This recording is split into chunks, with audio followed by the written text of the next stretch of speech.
How's it going, YouTube? It's RJ here, and today is not a My Summer Academia video. This is actually a video I've been preparing to do for a very long time at this point. Easily like a year, if I'm not mistaken. And I'm super excited because all the pieces are finally in. So, if you guys don't remember, I did a review on the Kotobukiya Raven, the SDCC exclusive one, where she's in the white cloak. That wasn't my first Kotobukiya from the DC line. That actually belongs to Harley Quinn. As you guys know, I'm a major Harley Quinn fan. She's my favorite character of all, entertainment, fiction, real life. She's just, I think, the best. I don't know. It's hard to explain. But she's my favorite character. But I saw on Big Bad Toy Store, not sponsored by them, by the way, guys, I saw a counterpiece, like a piece that goes along with it. This Catwoman right here. I'm like, okay, cool. Where's Ivy? And that's the one I've been waiting on. I got her probably, like a week at this point? A week ago? So I have the entire Gotham City Sirens set. And this is the video I was planning to make a long time ago. I think due to COVID-19, it ended up getting pushed back. I think she was originally supposed to release in February. She got pushed all the way back to June for me. So, it happens, but we're just going to do a review on the three figures right here. Now, the first one we'll talk about is actually the first item that I received, which is this Harley Quinn right here. If I'm not mistaken, I could have picked this up from Box Lunch on clearance, but I didn't, because it was broken, the one at Box Lunch. So I think I got this one for like $40 off of Big Bad Toy Store. All the ones that I have here are from that website, because that's where I can go ahead and pre-order them. And out of all of them, it's my least favorite. I know, Harley Quinn being my least favorite figure in a set. I think that, if I'm not mistaken, there might be a version 2, or a non-Suicide Squad version of this, because this is a Suicide Squad variant. But I don't know, it seems, I don't like the base. And I think that's probably the biggest reason why, is the base just doesn't do it for me. And we'll explain when we get into the other ones. But, I don't know, the hammer, also, you can peg that out. And then, of course, you'll have a hole right in her arm, so you have to have it on her. I do like how dynamic the hair is on this. They do a very good job. When you're buying these figures, they are not cheap normally. And they are really well done. I can actually bring this up closer for you guys to check out. She is beautiful. Now, of course, with Kotobukiya, they're all anime inspired, or, Japanese movie based, which is really cool. Her fingernails are painted. It's such a nice figure. It's painted beautifully. I like it. I really do. However, I just think the other ones are a little bit more dynamic, or a little bit more interesting. Because I think this bulky base, being that tall, it does throw it off a bit. And don't get me wrong, I like the coloring. It's just, it's too big. It doesn't, work well. Where we'll go into the second figure, this Catwoman right here, which I will hold closer because she's actually smaller than the other ones, because she is semi-laying down, sitting but up against a pile of cash. This is really cool. I think out of all of them, the base for this one is probably, it's not the best. I don't know. I think Poison Ivy's is the best, but that figure is amazing altogether. I think it's very interesting, her with the cat burglar, actually sitting with a pile of cash. The cash looks nice. It's painted very nicely. It's pretty cool. I like how the suit looks. It's very latexy.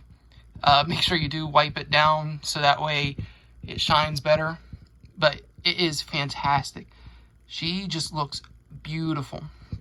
Of course, you get her little cat whip right here, which is nice. And then, of course, you get a little cat hiding inside the money bag.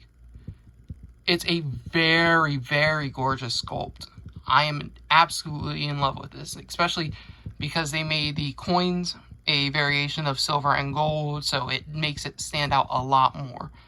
You can see on her whip it does have the a cat insignia on it.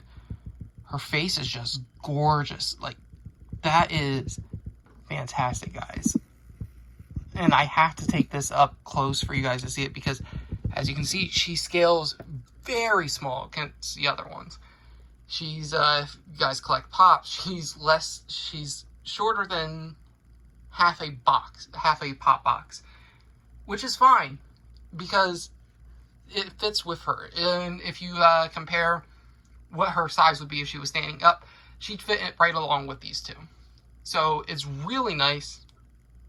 I like this a lot. And I think if it wasn't for the poison ivy, I think this would be my number one. But the base on poison ivy is great. And this is what I'm talking about with the base with Harley. If they had done something a little bit more natural, where it's not, I'm standing on a block, like how with Raven, her base is actually her cape. It flows down, but it has a solid layer down on the very bottom, so that way you can stand her up. With this poison ivy, the base is a tree trunk or a vine. And this is such a great piece. This is the one I was super excited for. It was pretty damn expensive too. You can see this goes off of her not being a green pigmented skin tone, which that's always up for debate for me, which one I prefer. For this, I am 100% happy that they didn't go with the full green body.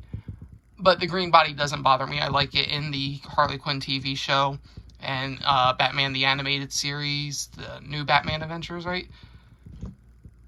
It's okay. I like it.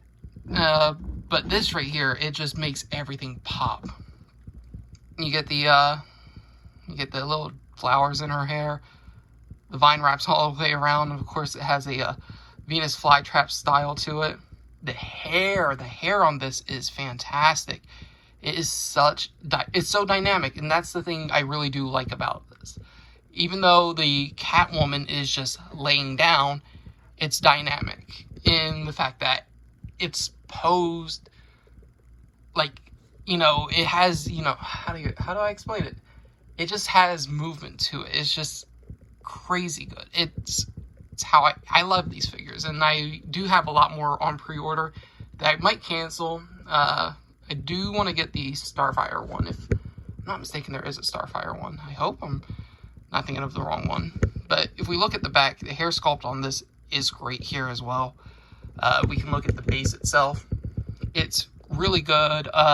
It looks a little bit brighter on camera than what it really is. It is a lot more muted, which you can kind of see here. It contrasts to her outfit, which is a lot brighter. This is such a beautiful figure. Like I said, they just knocked this Harley into third position for me. Which, you know, kind of sucks as being a major Harley Quinn fan. I like when my Harleys are the best things in my collection. But I am not going to complain about this. But yeah, that's kind of my review. Got to show them off a little bit. One thing I do want to say, having these in my collection, plus knowing what I have coming in, I am looking forward to making a Gotham City Sirens just display. An entire bookshelf, get rid of all the other statues, just make everything Harley Quinn, Catwoman, and Poison Ivy, Harley in the middle, Catwoman on the right, Ivy on the left, design the bookshelf. But that might just be my mania talking. But yeah, that's it for this video. If you guys did enjoy and want to see more of these products, do let me know in the description or in the comments, because I don't mind buying them. I don't mind adding these into my collection. I do have Huntress pre-ordered, and one for sure that I do want to pick up eventually is Zatanna. So maybe we'll see that in the future. But that's it for this video. Hope you guys enjoyed, and I'll see you guys next time with more content, I guess. Alright, goodbye.